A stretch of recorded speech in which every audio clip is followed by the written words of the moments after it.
Organization Means Commitment by Grace Lee Boggs. 2011 Introduction by Grace Lee Boggs. I wrote Organization Means Commitment in the early 1970s in response to African American activists who, after reading the manifesto for a Black Revolutionary Party, were asking us what kind of organization they should build. This little paper was our answer. I wrote but didn't sign it because the ideas in it came from a number of sources, including the conversations in Maine, and we were already putting them into practice. We never anticipated that it would be reprinted by Spear and Shield, and that many years later it would be read by Yusuf Shakur in prison and help him think about how he should organize after his release. And that in 2010, questions would arise about who wrote it and who owned the reprinting rights. In the early 1970s, we had just emerged from a very violent and tumultuous decade. Urban rebellions had exploded all over the country. President Kennedy, Malcolm and Martin, Robert Kennedy had been assassinated. In the midst of this turmoil, Bobby Seale and Huey Newton, accompanied by a handful of armed youth, marched on the California state legislature to protest a ban on weapons and to announce the founding of the Black Panther Party.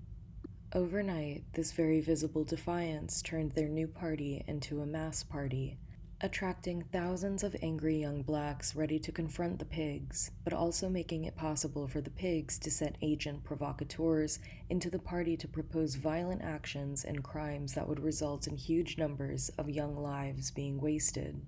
Organization Means Commitment was written to project a very different concept of revolutionary organization and leadership, the kind that could only be developed by many years of patient and protracted theoretical and practical struggles. Creating this concept of leadership and of an organization involved creating an organizational structure to develop every member into a leader instead of depending on a few charismatic leaders as the movement had done in the 1960s. Distinguishing between rebellion and revolution. As we explained in Revolution and Evolution in the 20th century, rebellion is the stage in the development of revolution, but it is not revolution.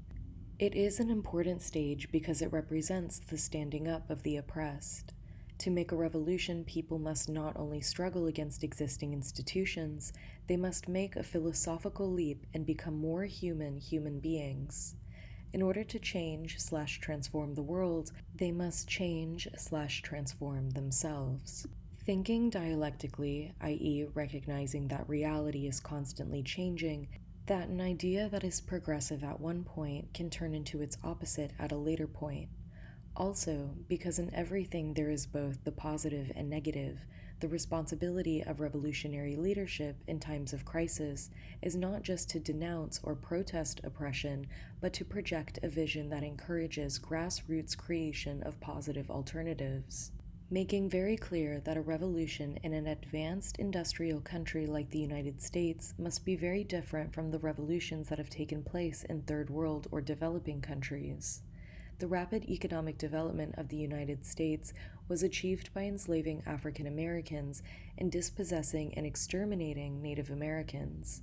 Therefore, the fundamental contradiction that was built into our founding and must be resolved by the next American Revolution is the contradiction between our economic and technological overdevelopment and our human and political underdevelopment. Because we never lost sight of this fundamental contradiction, over the last 30 years we have been able again and again to project actions that challenge the American people to transform both ourselves and our institutions.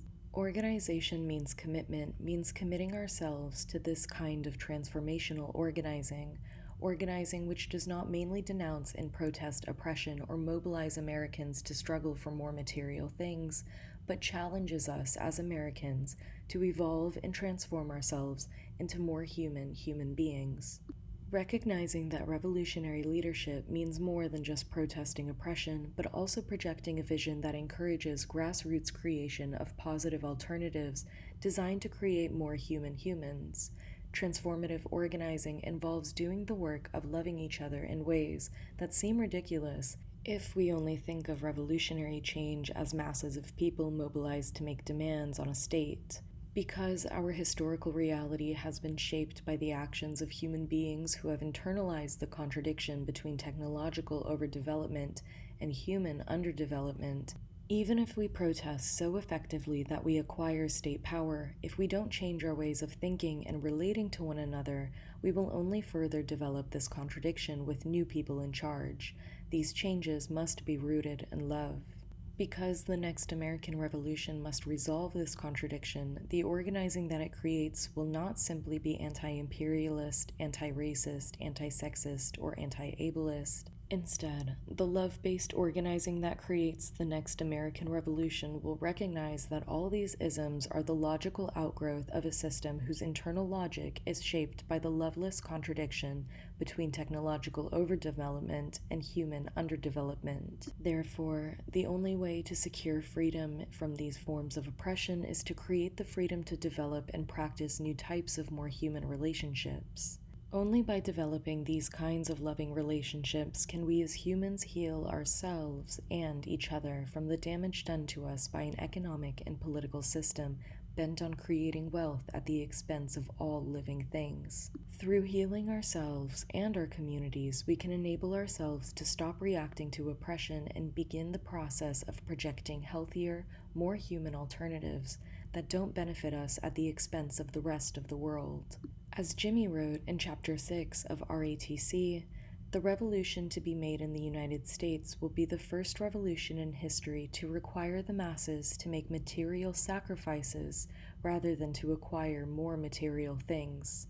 We must give up many of the things which this country has acquired at the expense of damning over 1/3 of the world into a state of underdevelopment, ignorance, disease, and early death. It is obviously going to take a tremendous transformation to prepare the peoples of the United States for these new social goals, but potential revolutionaries only become true revolutionaries if they take the side of those who believe that humanity can be transformed. Originally published in 1974, RATC was reissued with a new introduction by me in 2009. Almost 40 years after it was originally written, the Boggs Center to Nurture Community Leadership is publishing Organizing Means Commitment because its reprint by Spear and Shield, as well as several recent questions raised by young people in reference to it, tells us that it should be published.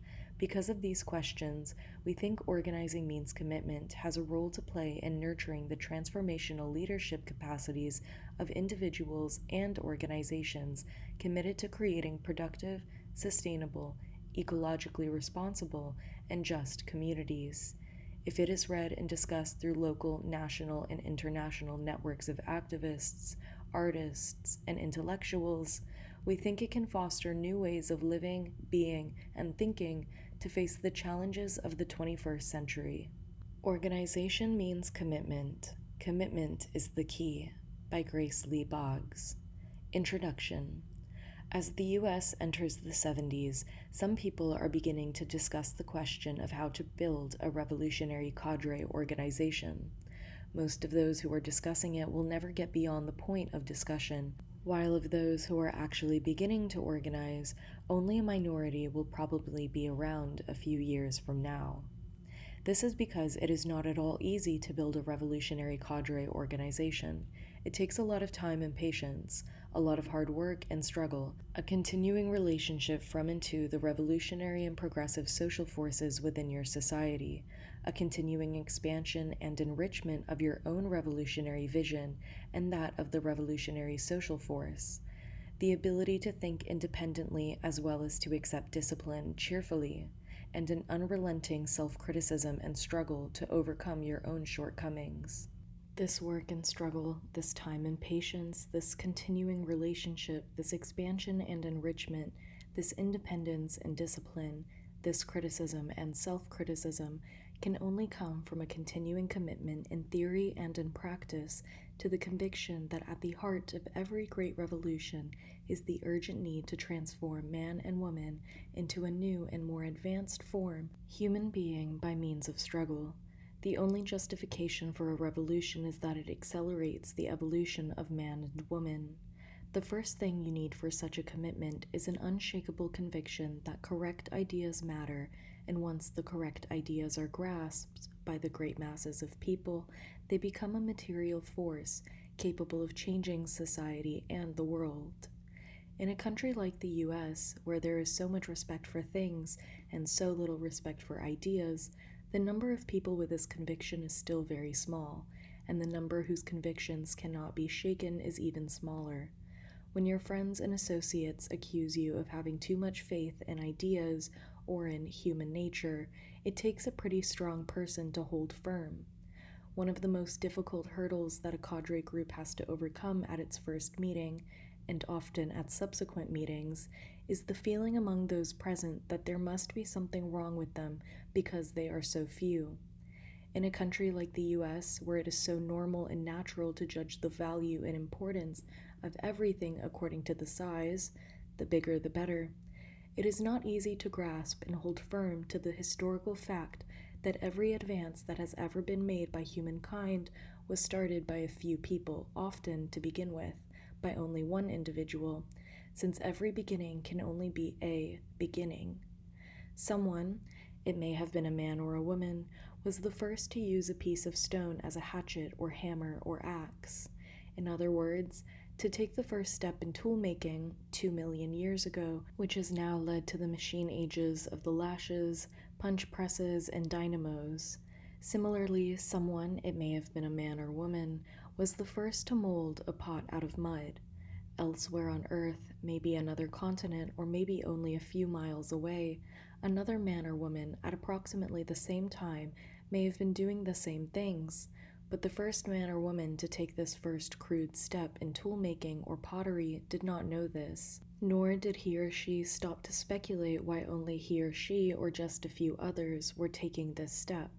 The practice of judging a step forward in humankind's productive or political evolution by the number of people involved is a modern Western and especially American prejudice. When a handful of people met in 1921 to organize the Chinese Communist Party, which now governs 700 million people, they knew, of course, that the party had to become much larger before it could lead the Chinese Revolution to victory over imperialism, feudalism, and bureaucratic capitalism.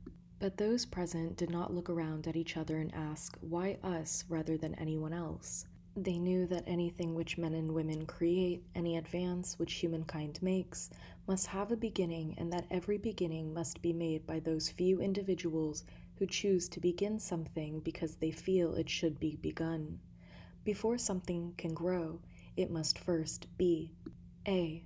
The role of the revolutionary cadre organization. Building a revolutionary cadre organization is enormously difficult, but there is no mystery about the essential functions of such an organization. Just as the individual human being requires a mind to synthesize the many varied experiences which it receives through the senses, so the revolutionary social forces in a revolutionary period require a revolutionary cadre organization. Just as the mind acts as a center for the senses giving and receiving impulses, so the revolutionary cadre organization acts as a center for the revolutionary social forces.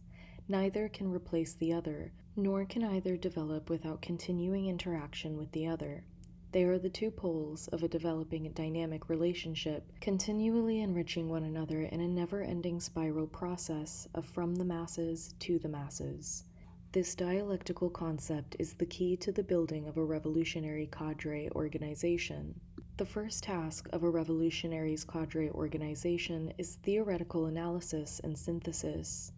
That is to say, the cadre organization must first reflect upon the specific social realities within which it is operating, with the aim of arriving at a clear conception of A. How this social reality has developed historically, and B. The contradictions within this reality which are the basis for further development. The cadre organization must then, C.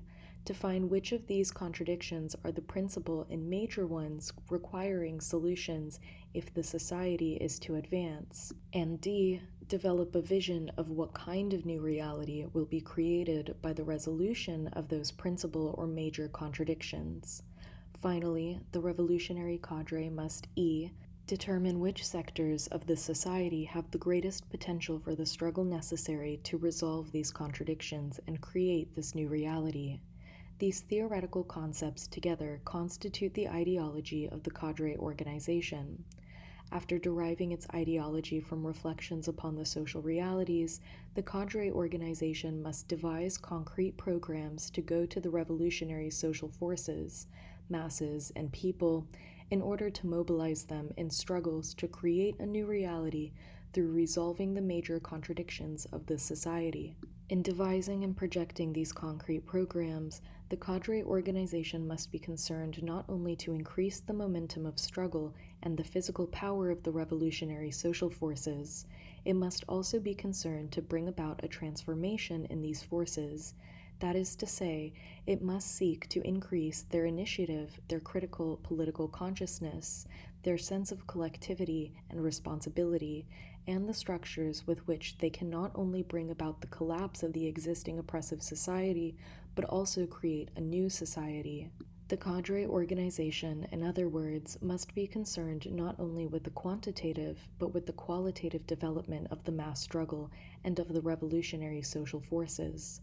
It must take seriously the fact that all of the people within a given society, including the revolutionary social forces, are shaped by the dominant values of the society. In the light of the revolutions that have taken place all over the world in the past half-century, beginning with the Russian Revolution of 1917, anyone claiming to be a revolutionist must be willing to look beyond the question of power to what happens after the taking of power. Hence, she or he must be concerned not only with increasing the anger and militance of the oppressed, but also their determination and capacity to transform themselves. Otherwise, willfully or not, he or she is only preparing them for despair and hence for the leadership of demagogues, and he or she, himself or herself, is not a revolutionist, but a rebel or a demagogue.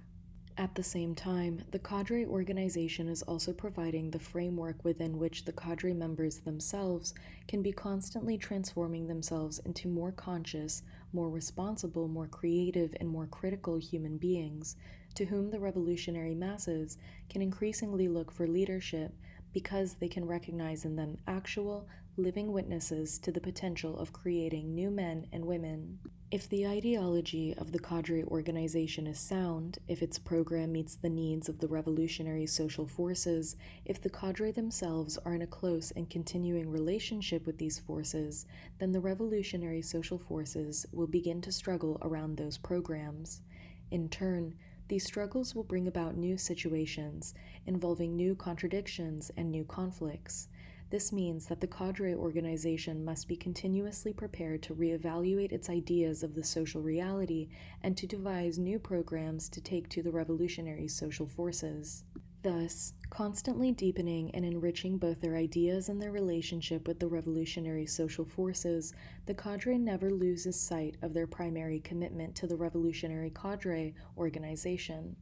It is the center from which they go outwards and to which they return. It provides the framework within which they can be continuously reevaluating their theory and practice and continuously transforming themselves so as to be better able to live up to the historic task for which they accepted responsibility. B. The American political background. The difficulty in understanding the role of the revolutionary Cadre organization does not stem from any intrinsic mystery in this role. Rather, it stems from the lack of experience of Americans in the political process of continuing commitment to the kind of systematic, collective, dialectical, theoretical, and practical struggle which is at the heart of the revolutionary Cadre organization. For historical reasons, the approach of most Americans to social has always been a pragmatic or problem-solving approach which is essentially anti-intellectual. In what has been described as the headache syndrome, they react to and try to resolve each problem as it arises, as if each were a sporadic, isolated, or accidental problem in a system which is fundamentally sound, and therefore capable of quick and easy solutions. In the recent period, confidence in the soundness of American institutions has plummeted, chiefly under the impact of the revolutionary struggles of Vietnamese people and the revolts of the blacks. The result is that a great many Americans, black and white, no longer think of American problems as isolated or accidental, They have traced their roots to the system of capitalism and racism and concluded that a revolutionary is necessary in the U.S. They have further identified the chief revolutionary social forces to make this revolution as the blacks and other non-whites, so-called minorities. However, for the most part, these people still strongly resist the ideas of committing themselves to the kind of collective and protracted struggle in the dialectical relationship to the revolutionary social forces outlined above. They no longer look at problems of the society in a piecemeal fashion to be solved one by one, but they still regard the revolutionary struggle as a series of isolated events, happenings, and experiences. The result is that they do not have a framework within which to do the continual evaluation that is necessary, and their angry attacks on the system turn into abstractions and rhetorical denunciations. Always on the go, attracted to whatever or whoever turns them on, they jump from one activity or group to another, judging the revolutionary content of that activity or group by its militancy or by the excitement and relief which it offers from boredom and frustration, i.e., quantitatively and subjectively. In the past few years, white youth rebelling against the materialism and individualism of their middle-class parents have been drifting in and out of communes and collectives. They claim to be seeking collectivity, but they are unwilling to make the long-range commitment to any group, which is the prerequisite to collective struggle and collective learning. As a result, the collectives and communes springing up and disappearing all over the country are little more than aggregates of subjectivities in which each individual is still doing his or her own thing. These young people have substituted for the pragmatic anti-intellectual attitudes of their forebearers a new anti-intellectual attitude which is the unique product of the post-World War II society. Raised in a world of unceasing novelty and mobility, of revolutions in production and abundance in consumption, of instant communication and spaceship transportation, they have been culturally deprived of the experience through protracted struggle, which has been the good and bad fortune of every previous generation, if only in the productive arena. As a result, they have an existentialist philosophy, or the conviction that life consists essentially of momentary experiences. In the 1960s, this lack of experience and protracted struggle was not a serious handicap. In fact, in retrospect, it was an enormous advantage since it enabled young people to leapfrog the old radical organizations with their obsolete theories and programs, still stemming from the experience of 1917 revolution in Russia, and to create instead a new and unique style of politics. This new style of politics centered around the dramatization of confrontations, which were then carried into every living room through television. Staging these confrontations and using the mass media with enormous skill, the movement leaders of the late 50s and 60s, black and white, were able to overnight bring home to the entire society the barbarism of U.S. racism and the genocidal war in Vietnam. Radicalized by these methods, young Americans, particularly young black Americans, exploded in the streets of practically every major city in the country, creating by the late 60s a social crisis of unprecedented magnitude with the entire society. However, while the social crisis was obviously maturing, no cadre organization was being created to evaluate the new reality and to give direction to the emerging social forces. The result is that today the great majority of Americans, both those who feel oppressed by the system and those who support the system because of the benefits they have received from it, are completely bewildered. They feel as if they were being tossed about in the eye of a great storm, with no idea where they should go or how to get there. Likewise, in the absence of a revolutionary cadre organization, most young people who played such an important role in creating the movement of the 60s have been without any framework within which they could collectively evaluate the situation and make new projections to the country, let alone transform themselves into more responsible, more conscious, more dedicated, and more critical cadres. Left to their own individual devices, the great majority of them have drifted out of the movement or have gone the way of left or right opportunism. This is to say, many have become pure adventurists, making isolated and desperate attacks on the power structure or anyone they think supports the power structure.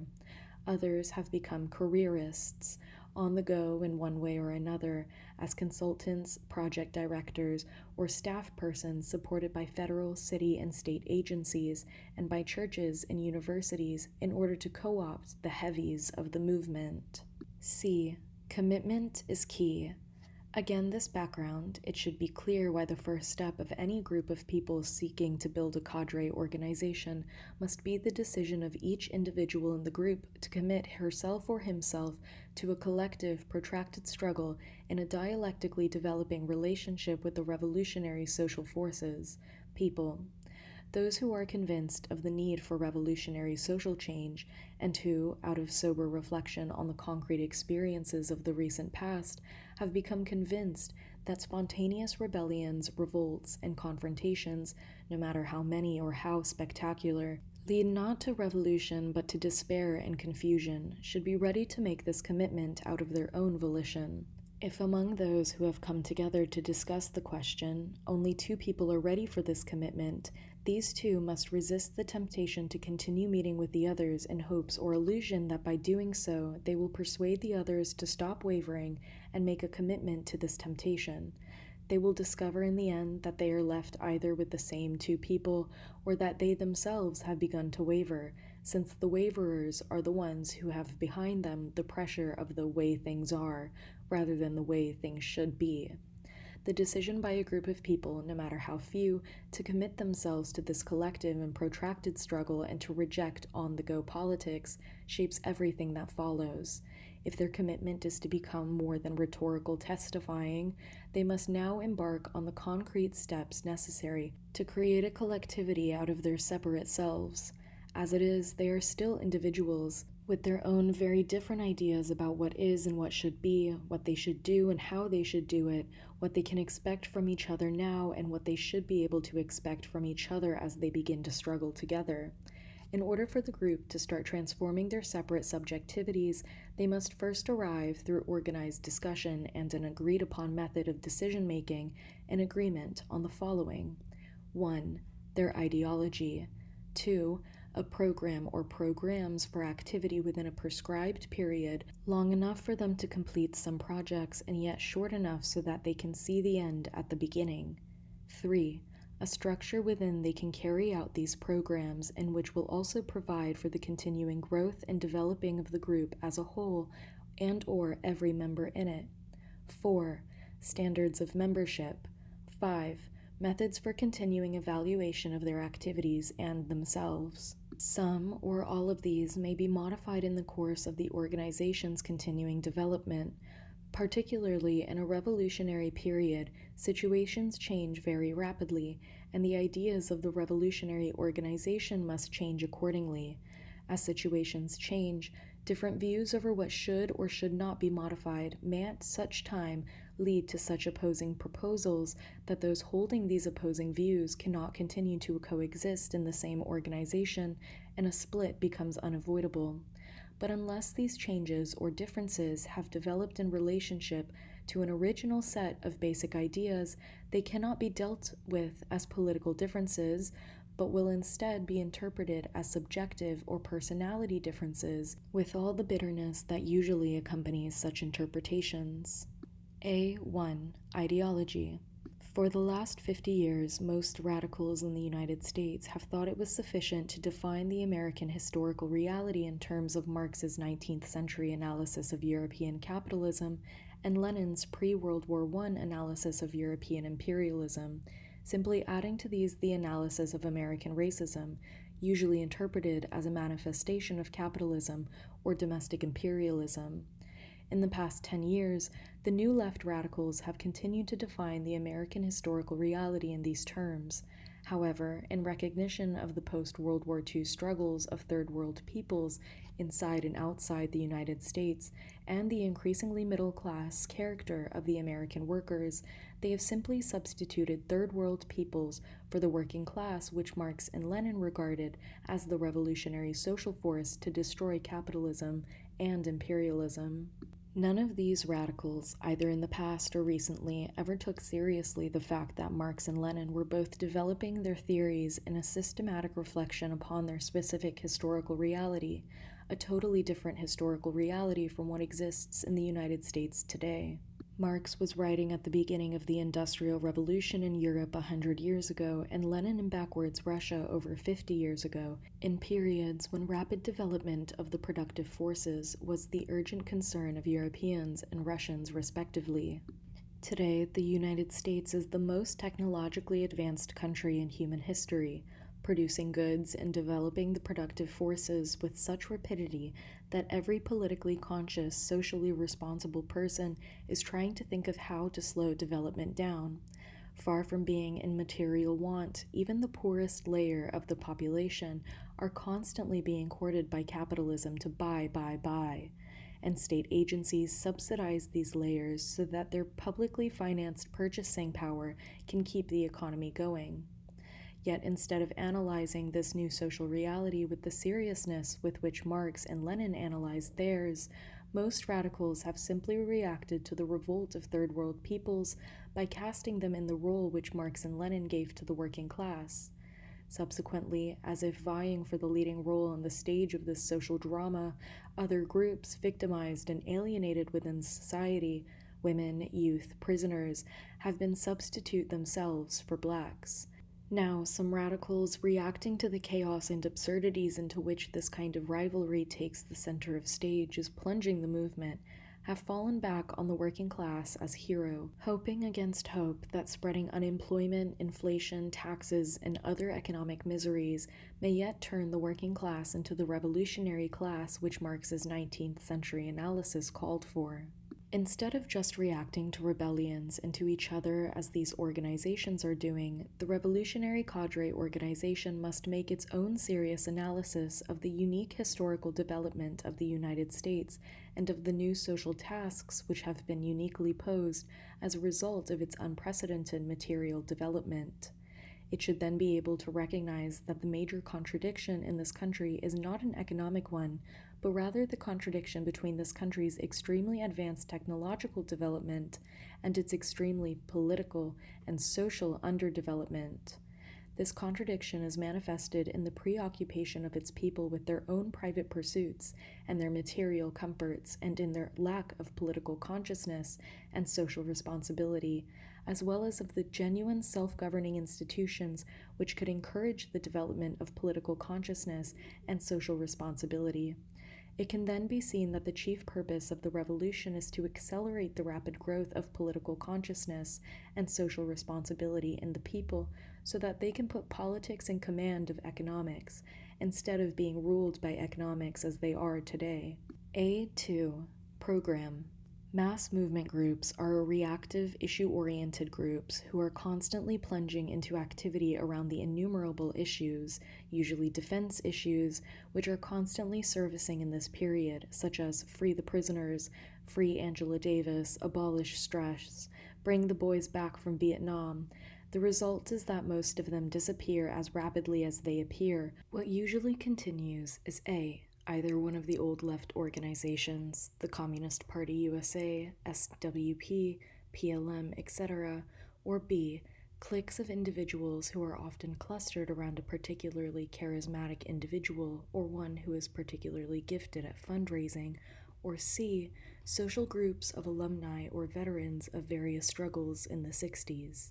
Few of these, if any, have ever sat down to work out a program that a half dozen people could carry out over the period of a year in order to build themselves into a viable organization with their own collective identity and specific contribution to make to the overall movement. Most of the so-called revolutionaries in the US can rap about the need for a planned economy or for the reorganization of the entire United States from top to bottom.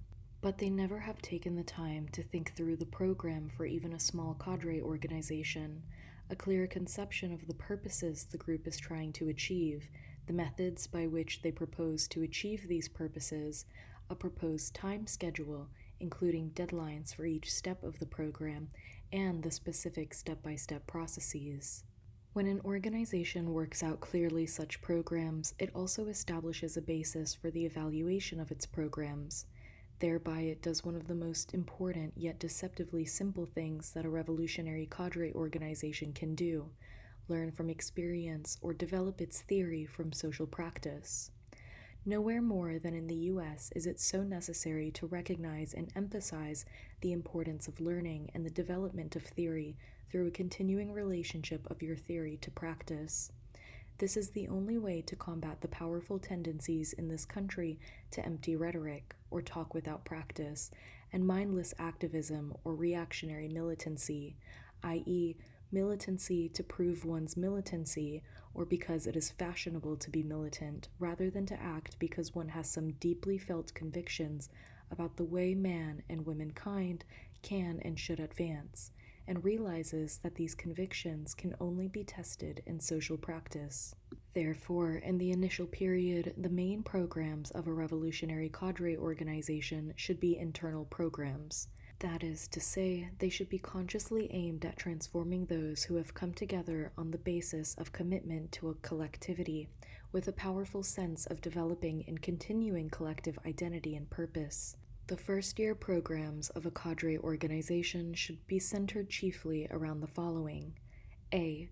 The theoretical strengthening of the members, political education. B. The development of the literature of the organization and the skills of the membership to enable them to take the ideas of the organization to the masses, propaganda. C. The increase of the organization's members, recruitment.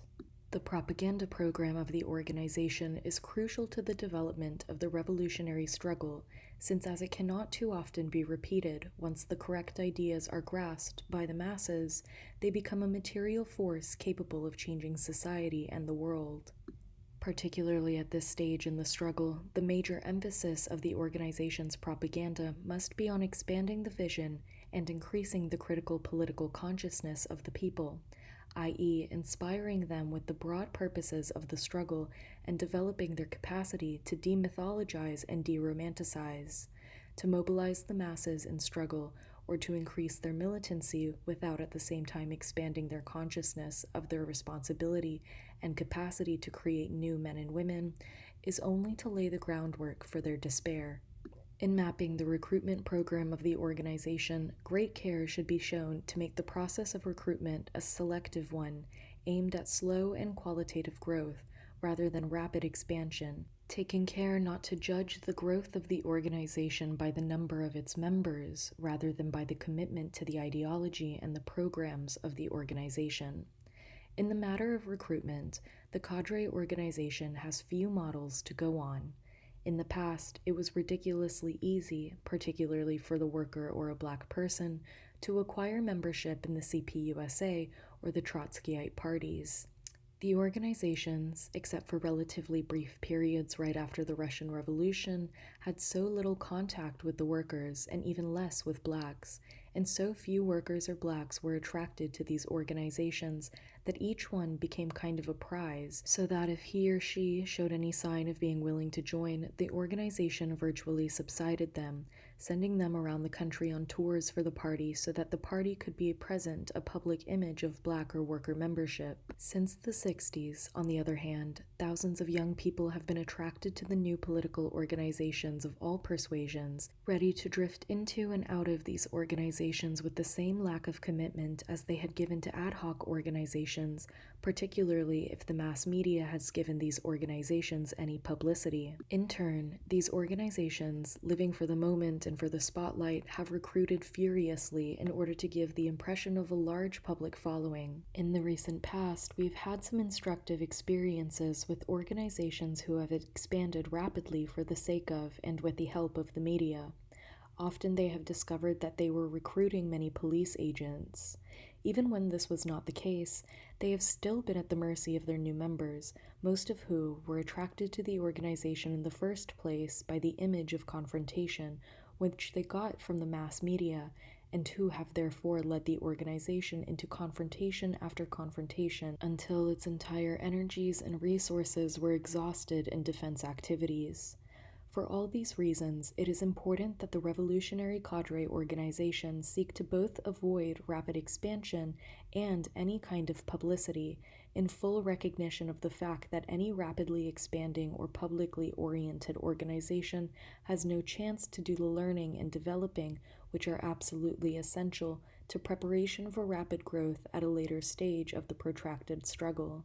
For the same reasons, a cadre organization must acquire its basic finances from dues paid by its members and from the strictly political activities of the organization, sales of literature, public meetings, etc., and not from grants or funds from private or public agencies. The danger is not that these agencies will put direct pressure on or try to dilute any militant activities which the organization may want to engage in. The corruption is much more insidious, arising from the fact that external funding deprives the organization and the membership of the opportunity and the responsibility to develop and enlist their own commitment and their own ideas. A3. Structure. Regular meetings at least once a week and always starting on time, the keeping of minutes at every meeting and the reading of these minutes at the subsequent meeting, and a clearly organized agenda for each meeting are the elementary structural requirements for a revolutionary cadre organization. If it seems strange to emphasize what should be obvious, it is because these are not at all obvious in the on-the-go political atmosphere of today's movement, which is more likely to call meetings when the spirit moves it, to disdain the keeping of minutes, and to regard presentation of an agenda as incipient bureaucratization or elitism. Through regularly scheduled meetings, each member begins to internalize the structure of the group as part of his or her own living routines. Through the promptness with which every member arrives at the meeting, the unity of everyone starting together is established. Through minutes, a group takes responsibility for its programs and procedures from week to week and begins to get a concept of its own development as historical. Through a clearly organized agenda, the essentials of which should be the same from week to week, every member can be preparing between meetings for his or her participation at the meeting, thus creating a framework for the maximum participation of each member. At the beginning of each meeting, the chairperson is the one responsible for preparing the agenda. This can then be revised by the membership, who must accept the agenda in its final form before the meeting proceeds. This apparently simple situation is an example of the leadership-membership relationship, which is essential to the development of a revolutionary cadre organization. The establishment of structure with which leadership and membership can be developed is a very difficult problem inside the United States. On the one hand, there is a strong tendency in ordinary non-political working people to hold back and wait for direction from those who they may consider to be more capable or experienced, i.e., to see themselves as permanent rank and file. Coupled with this is the tendency to rally around and rely upon charismatic leaders to lead them out of the wilderness of oppression. Movement people, including young blacks, also tend to be caught up in this cult of personality. But there is an even more widespread tendency among young people to regard any leadership as elitist and bureaucratic, and to insist instead on what they call participatory democracy, or the uninterrupted rule of the rank and file. Although apparently contradictory, both the cult of personality and the ultra-democracy of young people actually stem from the same existentialist ad hoc approach of movement people to revolutionary struggle. Constantly on the go from rally to rally, living for the psychological impact of each meeting on their feelings, they are not concerned with the development of collective struggle, but rather with their own momentary feelings as individuals. The structure of the revolutionary cadre organization, on the other hand, is created to develop a dialectical, i.e., a developing relationship between the leaders and members of the organization analogous to that between the organization and the revolutionary social forces. The important difference is that the members of the revolutionary cadre organization elect their leaders out of their own ranks, choosing those who they believe to be the most capable of guiding and directing the organization and holding them responsible for giving such guidance and direction. This is one of the many ways in which the revolutionary cadre organization is constantly making creative uses of the dialectical interplay and tension between two opposites, democracy and centralism, for its own collective development. Or to put it in another way, it is precisely because collective development is so critical to the essence of the revolutionary cadre organization that it is able to make conscious and creative use of the interplay between the two opposites, democracy and centralism. Most Americans find it difficult to understand the principles and practices of democratic centralism because Americans, generally speaking, proceed not from the concept of roles, but from the concept of rights versus privileges and prerogatives. This concept of rights, embodied in both the Declaration of Independence and the Constitution, predisposes Americans to regard any relationship between individuals and leaders as an antagonistic contradiction and to look at every situation from the viewpoint of the individuals preserving his or her right from external infringement. The concept of roles, on the other hand, involves looking at relations in terms of the development of the collectivity, whether this be the organization, the society as a whole, or any institutions in the society.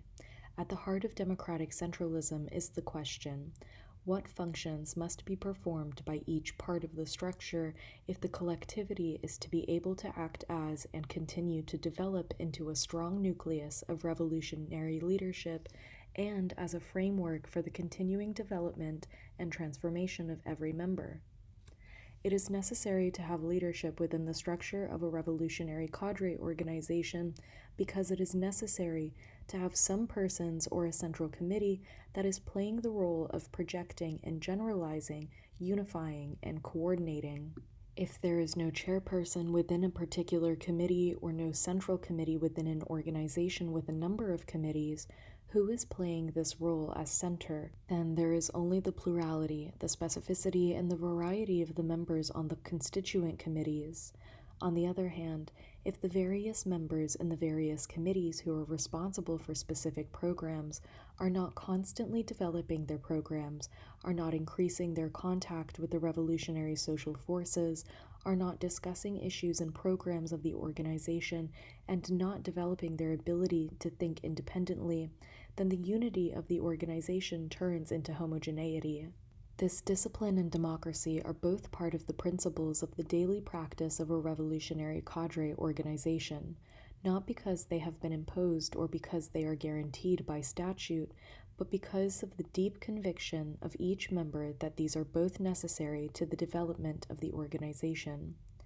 Every member is bound by the decision of the organization because every member realizes that without discipline, everybody and anybody could go his or her own way, do his or her own thing, and the organization would fall apart. On the other hand, the leadership is constantly encouraging and seeking to create situations in which there is full discussion by the membership because it knows that if decisions are arrived at without the full democratic discussion and even debate of the members, the organization cannot penetrate to the issues involved in any decision or the dualities that are implicit in every unity. Leadership knows that agreement reached through a process of full discussion and debate is always more effective than agreement reached through unquestioning assent. Leadership and membership both note that the liveliness of mind must go hand in hand with unity of will if the organization is to develop. Structure should be the basis of flexibility, not rigidity. Both leadership and membership in the revolutionary cadre organization is an art, in the sense that both leaders and members must learn to play creative roles in the development of their mutual relationship. There are no exact rules for the behavior of either leaders or members as there is in a scientific experiment, or in learning an athletic skill, where uniform conditions can be artificially set up and repeated again and again. However, experience has shown that certain procedures and attitudes can be immediately recognized as contrary to the general dialectical principles of democratic centralism. For example, the rotating chairperson, which is often proposed in the name of participatory democracy, destroys the possibility of leadership playing its essential role as center. A chairperson must hold office for a period of time long enough so that she or he can develop the responsibilities of this role.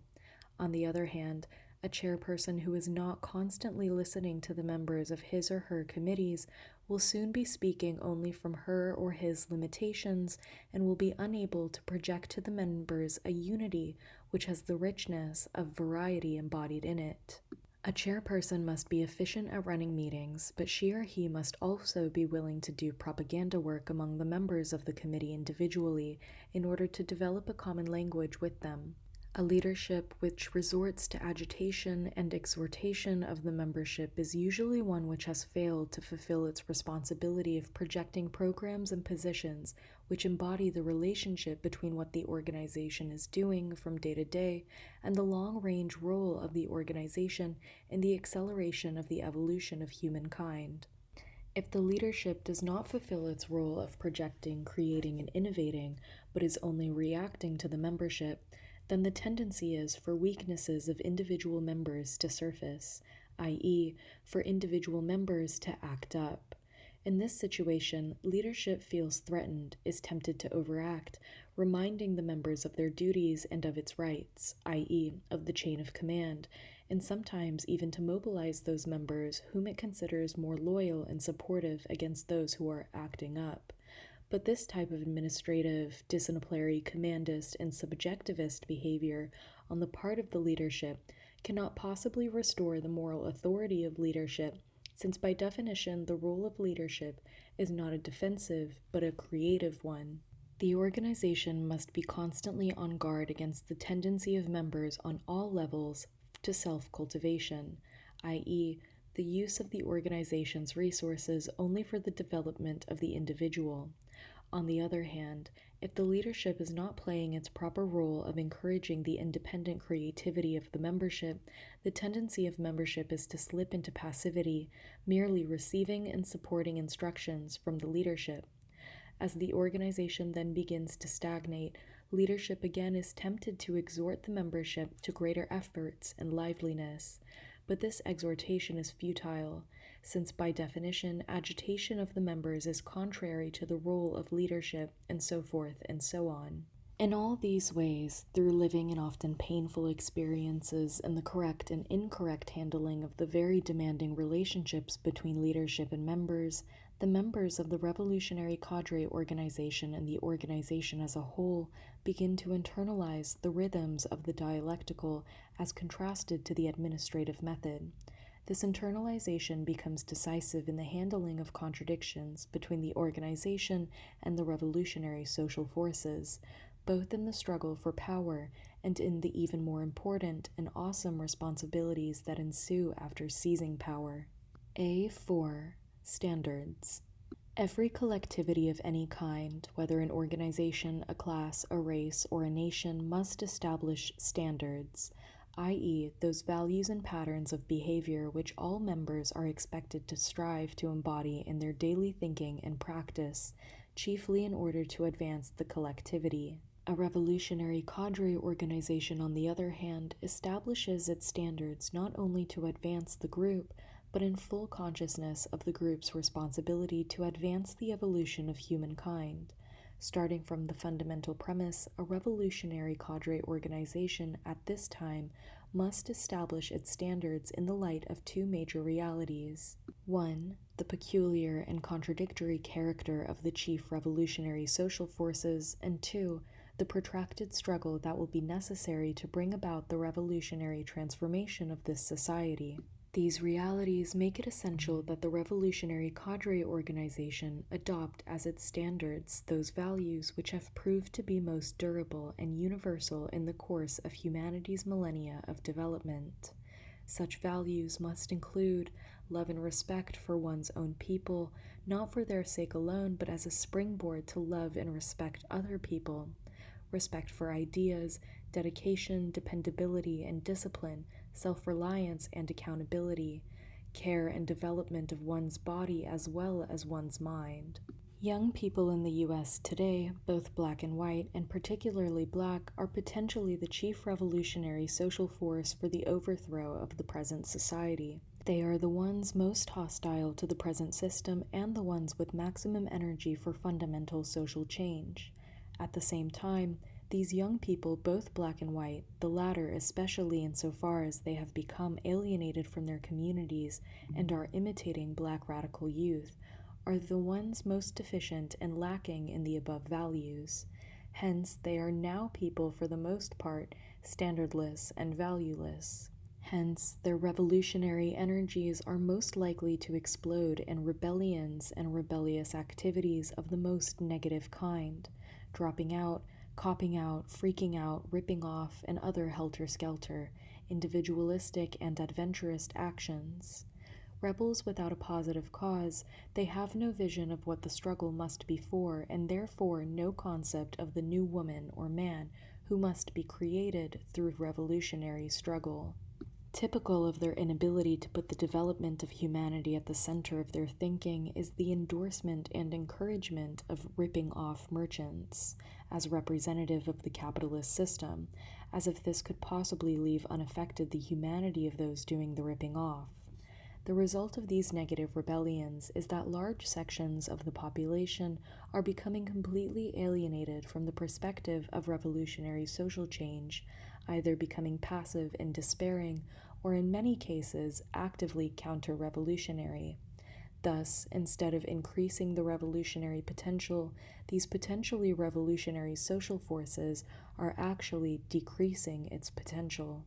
Most liberals, and these young rebels themselves, are reluctant to face the new reality which is being created by these negative rebellions.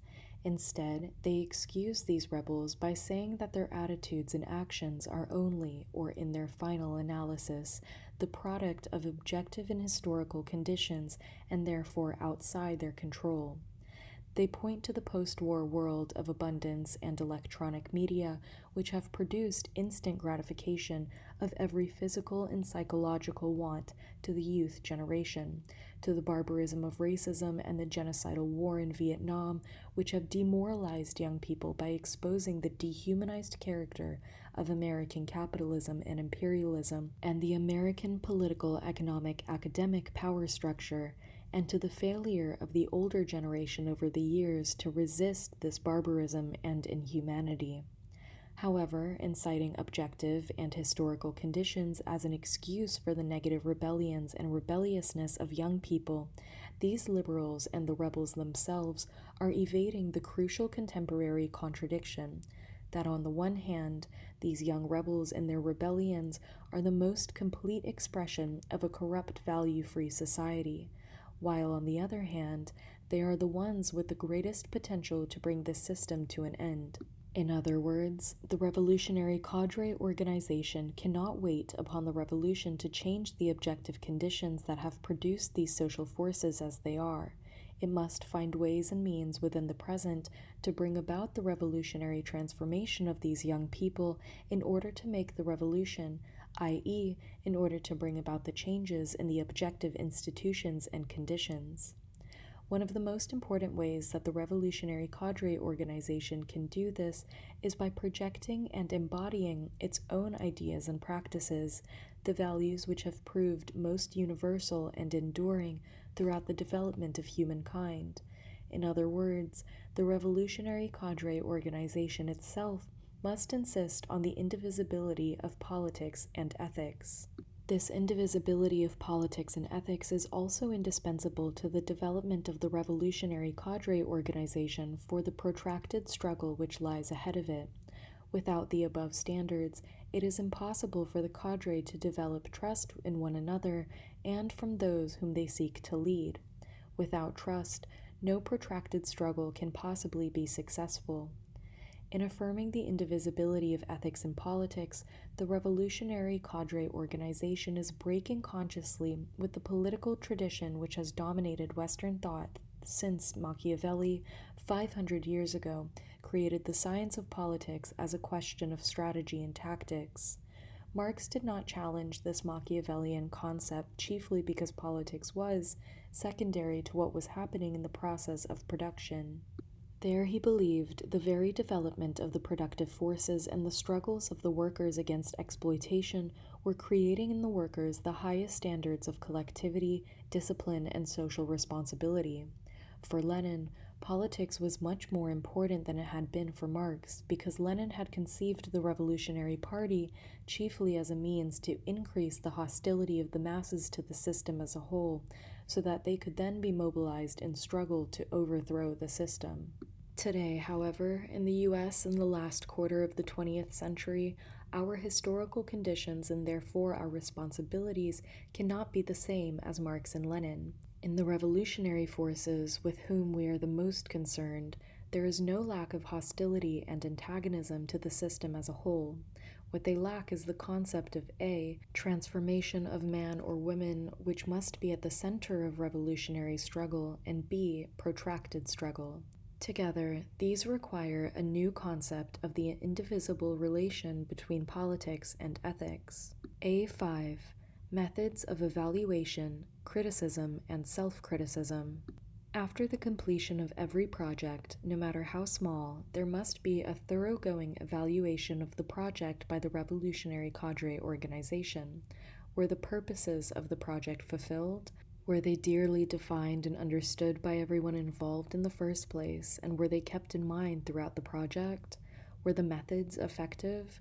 Were they the best methods or the only ones that could have been chosen? Were schedules maintained, and was every step of this process carried out? If some steps of the process were left out, was this harmful to the project, or were some of them superfluous from the beginning? What were the achievements and shortcomings of the project, and what lessons can the group learn from it? What were the reasons for the breakdown or the failure of the project at any point? Which of these were outside of the control of the group, and which might have been anticipated and prepared for in the future? What were the expense and income for the project? Was strict accounting kept at every point and made available to the group as part of final evaluation? Was every member clear about his or her responsibilities at every stage of the project? Were the resources of the group, skills, contacts, equipment, time, adequate to the project as planned, or did the group exhibit overconfidence and impatience in the planning? This kind of methodical evaluation is a concrete manifestation of politics in command. In other words, it stems basically from the philosophical conviction that in all relations between human beings and their environment, human beings must assume conscious responsibility for their actions and not resort to the vulgar materialism of always blaming others or outside conditions, and thus seeing themselves as passive victims. All this may seem very elementary and commonsensical, but it is far from being obvious, either in the general overall political atmosphere of this country or in the particular atmosphere of the movement's helter-skelter on-the-go politics. Americans generally tend to have a technical approach to every project, to try and overpower those whom they are seeking to influence or to defeat by the sheer weight of their know-how and equipment. Or they have a new frontier approach.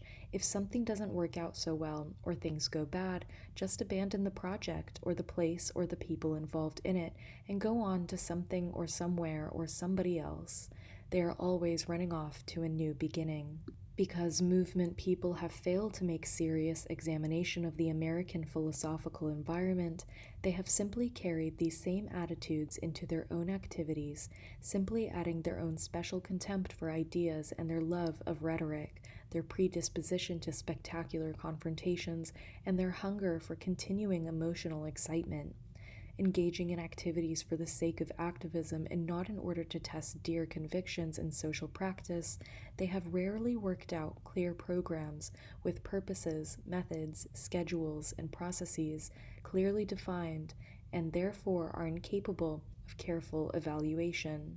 Hopping from one issue to the next, they have not even stayed together long enough to develop a sense of commitment to one another or to a particular constituency, which is a prerequisite to the practice of evaluation. Reared in an economy of abundance, they have little or no idea of how many working people, who have had to sweat for every dollar, judge a political organization by the seriousness which with the organization handles the questions of finances. When one realizes how deeply ingrained these helter-skelter attitudes and practices are in the objective environment and historical tradition, one realizes how futile it is to depend on rebukes and reprimands to correct them. Rather, through understanding the historical and philosophical roots of these practices, the Revolutionary Cadre organization can arrive at a firm appreciation of why, by contrast, it must build itself step by step on completely different philosophical foundations, based essentially on the dialectical method of development through collective and protracted struggle. The theoretical acceptance of this dialectical method, however, by no means guarantees that the attitudes and practices so deeply rooted in the history of the country will immediately disappear. To uproot and correct these attitudes and practices on a continuing basis, the revolutionary cadre organization must include a place for criticism and self-criticism on the agenda of every meeting. The concept of criticism, self-criticism, has become a popular phrase in the movement only in the last few years as a result of the role that it played in the protracted struggles leading to the victory of the Chinese Communists, in which it continues to play in building of a new society in China and revolutionary struggles everywhere else in Asia, Africa, and Latin America. As long as the revolutionary movement all over the world has been dominated by the D-Day concept of revolution, which had been borrowed mechanically from the example of the 1917 Russian Revolution, criticism used to take the form chiefly of post-mortem analysis. For example, one group or individual would insist that a particular setback in revolutionary developments in a particular country was the result of a mistake in policy and therefore of the group or individual sponsoring the policy. Simultaneously, the claim would then be made that if those in charge had pursued the policy of the critic instead, then there would have been a success rather than failure. This kind of arrogant subjectivism and hypothetical afterthinking is completely foreign to the concept and practice of revolutionary criticism and self-criticism. Revolutionary criticism and self-criticism is based first and foremost on the dialectical concept of development through collective and protracted struggle. It involves the dear recognition that in every situation there is a contradiction which requires a choice between two roads, that no one is immune from making a mistake or wrong choice, but that the entire group, the individual making the mistake, and indeed everyone concerned with revolutionary struggle, can learn from the mistakes or wrong choices that have been made by the individual or group. Moreover, the recognition, the examination, and the correction of mistakes and weaknesses all provide additional energy for the advancement and acceleration of revolutionary struggle. This is the dialectical concept of the dynamic of error. In order for this dynamic of error to develop, the group must be united by certain common principles and ideas. All the members must be committed to common perspectives or a common ideology. They must share common standards, must be committed in time, and they must share a fundamental recognition of the role that struggle itself plays in developing. Without these common principles, criticism, self-criticism cannot rise above subjectivity and get to the essence of what is wrong in any particular situation, i.e., the objectivity of the mistake. Essential to the concept of objectivity is the recognition that the mistake is not just an accidental one, i.e., that it is not unique to the particular individual or to the particular occasion.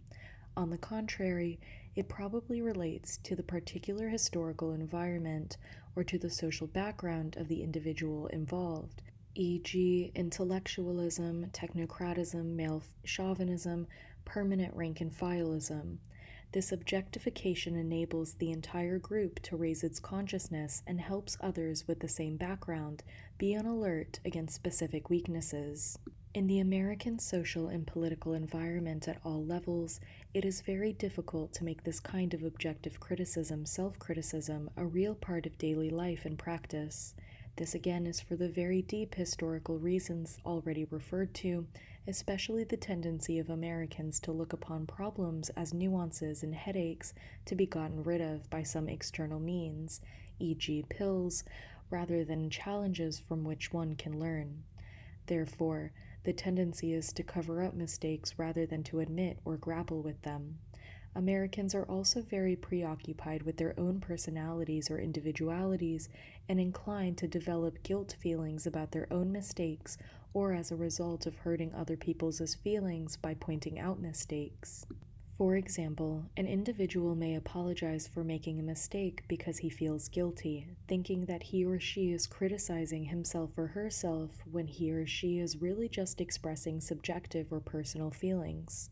Often what is put forward as self-criticism is simply self-protection, e.g., when an individual rushes to admit mistake to avoid criticism or further examination of the mistake by others. Subjectivity assumes many forms, e.g., the protection of one's feelings or those of others, fear of hurting feelings or discouraging people by pointing out their mistakes, attacking those who hurt your feelings by criticism, fear of taking issues with others, not pointing out the person who makes a mistake or not pointing out a mistake at once, but waiting until the persons involved are less emotionally caught up in their mistakes, and then dealing with the question only as an abstraction, and therefore without the sharpness which enables the maximum lessons to be learned by all concerned. Hesitating to take issue with or criticism of the leaders, hesitating to criticize themselves for fear of undermining confidence in the organization, emperor protection, selling ideas to others rather than discussing and debating issues in such a way that members can make responsible choices, making excuses for oneself or for others when mistakes are made, not enough time, something else came up, conditions beyond our control, etc. Thus, being understanding and sympathetic rather than demanding on oneself and others. All of these are manifestations of liberalism, which is part of the very air we breathe in the U.S. Liberalism, or the evasion of responsibility, is what most Americans mean by freedom. Freedom is the right not to be held responsible or accountable for one's actions. Since this tendency is so powerful in the society, it is inevitably present in the organization. In the past, the U.S. has been able to survive liberalism because of the unique historical conditions of this country, particularly the wide open space which have allowed people to pick up and leave the scene of their mistakes. Finally, however, the chickens are coming home to roost in the country. In a revolutionary cadre organization, they come home much sooner. Liberalism leads to the covering up of mistakes and therefore to the weakening of the organization.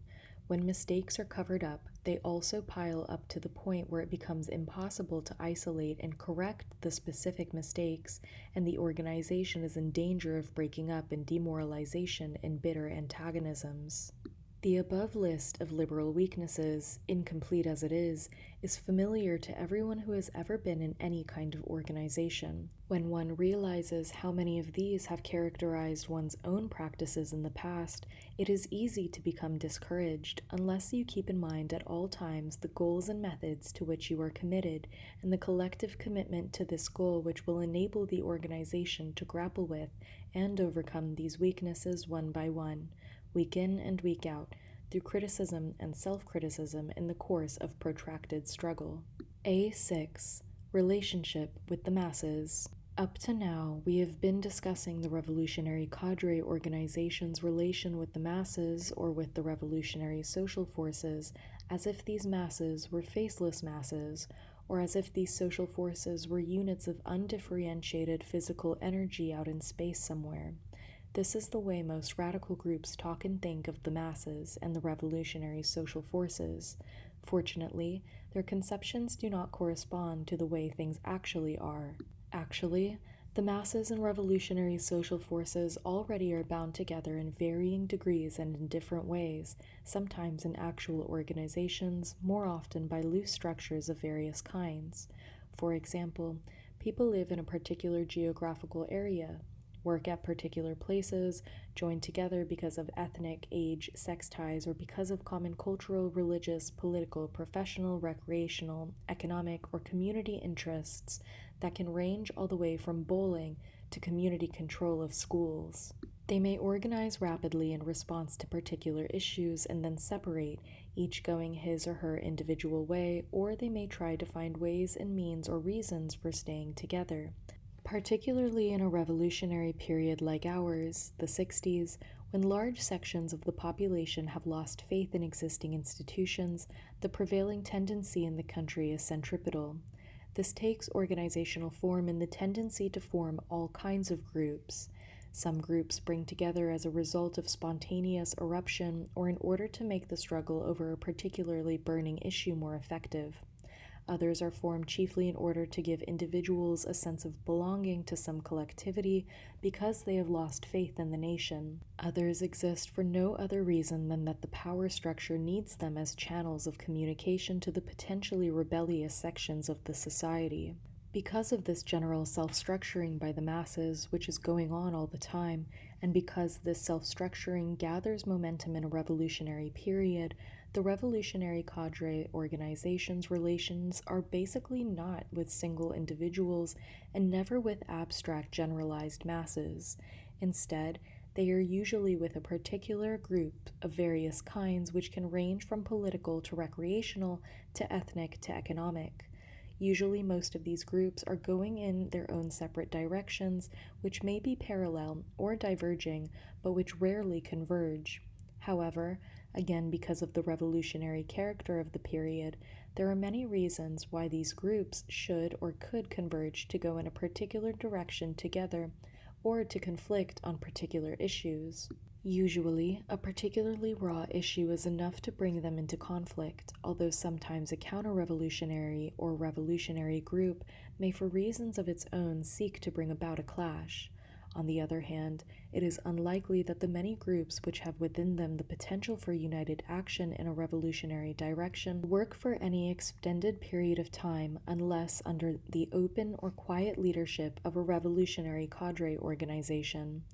Therefore, the more rapidly various sections of the population are in the process of self-organization, the more important is the role played by the revolutionary cadre organization. In anticipation of this increasing momentum towards self-organization as the crisis deepens, it is never too early in a revolutionary period for the revolutionary cadre organization to begin the painstaking task of organizing. In fact, all previous history, including that of the US in the 60s, shows that once the dam of public confidence in existing institutions begins to break, the centripetal tendencies in the population far exceed the cadre organization's ability to provide leadership. Relations between the revolutionary cadre organization and other organizations fall into several distinct categories. 1. The revolutionary cadre organization and/or its individual members can simply join with other organizations in a united front as a member of the front, like any other organization in the front. This usually happens over a single, limited, momentarily very popular mass issue, usually a defense issue. In this kind of united action, the front usually disappears as rapidly as it appeared, i.e., it is a sporadic or episodic unity that usually does not require the leadership of a revolutionary cadre organization. 2. The revolutionary cadre organization and/or its individual members can take the initiative of bringing together a number of various organizations in a united front to carry on extended struggle for positive goals, e.g., the community control of schools in a particular district, and eventually over a much wider area. In this case, because the United Front has extended time and geographical perspective, the revolutionary cadre organization must undertake to build it only after it has conducted careful advanced preparation of the constituency and has carefully trained cadres who will be able to influence the United Front and keep the struggle from disintegrating, without, however, assuming actual leadership positions. 3. Individual members of the organization can be assigned to join one or more of these organizations, not to take over the leadership, but to influence them in a revolutionary direction, or even in some cases, to bring about their disintegration, if they are not playing a progressive role in the general movement. Meanwhile, recruiting some members from the group to the cadre. 4. Individual members can sometimes be assigned to help form a group for a particular purpose, e.g., for revolutionary study, or to act as a revolutionary current within a general movement. In all these relationships, the revolutionary cadres are always conscious of their interpenetrating roles, i.e., from the masses to the masses. In other words, they are using their contact with these groups to get a better idea of the stage of development of the social forces, as well as to influence the direction of the social forces. In this interpenetrating dialectical relationship, they never lose sight of their primary commitment to the revolutionary cadre organization and the protracted struggle, no matter how pressing may be a particular issue, nor how desperately a particular community or organization may want to turn over to the cadre members the main responsibility for leading that particular community or organization. Conclusion. In the foregoing, we have outlined the fundamental dialectical principles and some of the most important concrete practices of a revolutionary cadre organization as a developing reality. If the members of a revolutionary cadre organization are not constantly striving to internalize the dialectical principles motivating their practices, the organization sinks into routinism. On the other hand, if they are not constantly striving to externalize the dialectical principles in concrete practices, the principles turn into empty rhetoric. Many of those reading this pamphlet may vigorously disagree with what it sets forth. Others may draw from it the conclusion that a revolutionary cadre organization is necessary if there is going to be a successful revolution in the United States. Not all those who arrive at this conclusion are ready to build or join such an organization. Some may be against a revolution altogether. Others may say that they agree with the ideas theoretically, but that building or joining such an organization is a job for someone with the patience and the capacity to think more grandly. If, on the other hand, some readers decide that they do want to commit themselves to a collective and protracted struggle, they probably know one or two or a few other people who have arrived at the same point. These few people need some way to arrive at some kind of basic agreement on fundamental ideas and some knowledge of one another. One way to do this is to form a revolutionary study group in order to study previous revolutions and the specific contradictions in the United States which require resolution by revolution. The study of the theory and practice of previous revolutions is for the purpose of learning from them what is and what is not relevant to the specific contradictions of the United States, i.e. the relevance of a party and cadre organization. Through study of previous revolutions, we can gain an appreciation of the way in which revolutions have advanced the evolution of humankind, and therefore a profound conviction that our revolution must also advance the evolution of man and woman. At the same time, through the study of previous revolutions, it should become clearer to us that every revolution is unique, the specific product of specific energies of specific masses, specific organizations, and specific leaders in a specific country under very specific conditions, all of which have been developed over a number of years at a particular time, in a particular historical period, and which therefore cannot be possibly repeated at another time in another place. This general truth is of crucial importance in seeking to determine the specific contradictions requiring resolution in the United States, the first country in human history to face problems posed by economic abundance, the first people in human history to have discovered from their living experiences that material well-being does not necessarily bring happiness, and therefore the people who have the privilege of pioneering the revolutions of the 21st century. In forming a revolutionary study group, the purpose, procedures, schedules, and responsibilities of each member should be clearly worked out and accepted by all the participants at the first meeting. It is never a good idea to leave your purposes and procedures fuzzy in the hope that thereby you will keep some people with you who might otherwise be scared off by a straightforward statement of your goals and what will be expected of every participant. 9 times out of 10, this kind of liberal attitude does to prevent the eventual breakaway of the person or persons involved. It only postpones the crisis and makes it more painful. A revolutionary study group should not be organized for the sake of study alone, but for the purpose of laying the basis for a revolutionary cadre organization. Therefore, participation in the group should be restricted to those ready to do the systematic work required for such a study, including reading, leading, and recording discussions, disciplined attendance at regularly scheduled meetings, criticism and self-criticism over a period of approximately 6 months. During this period, some members are bound to raise the questions of getting involved in struggle over some burning topical issue.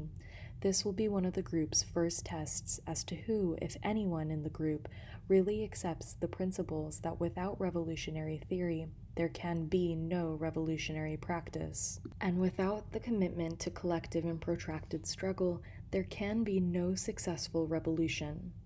Anyone who is not able to refrain from involving the group in topical struggles until it has at least worked out some minimum ideological understanding, some programs of its own, and some structure and standards is not likely to be much good for the protracted struggle.